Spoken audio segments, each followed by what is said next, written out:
ఒక హాస్పిటల్ చుట్టూ క్రిస్మస్ పండుగ వాతావరణం. కానీ ఆ రాత్రి ఒక పసిపాప మాయమైపోయింది.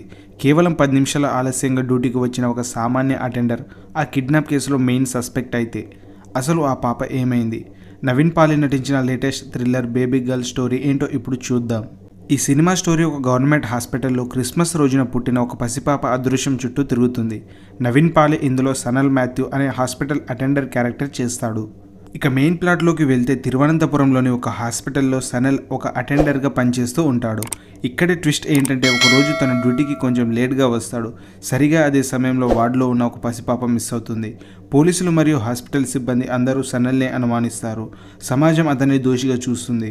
తనను తాను నిర్దోషి అని నిరూపించుకోవడం కోసం సనల్ డైరెక్ట్గా ఆ పాప కోసం ఇన్వెస్టిగేషన్ స్టార్ట్ చేస్తాడు. లాస్ట్కి ఆ పాప దొరికిందా, ఆ కిడ్నాప్ చేసింది ఎవరు అనేది మీరు సినిమా చూసి తెలుసుకోవాలి. ఈ మూవీ సోనీ లీవ్లో తెలుగు డబ్బింగ్తో ఉంది. మీరు థ్రిల్లర్ మూవీస్ను ఇష్టపడితే ఇది అస్సలు మిస్ అవ్వకండి. హీరో నవీన్ పాలి పర్ఫార్మెన్స్ మాత్రం చాలా బాగుంటుంది. ఎమోషనల్ అలాగే ఇంటెన్స్ రోల్లో అద్భుతంగా నటించాడు. ఇది కేవలం ఇన్వెస్టిగేషన్ మాత్రమే కాదు, బిడ్డను కోల్పోయిన తల్లి ఆవేదనను చాలా క్లియర్గా చూపించారు.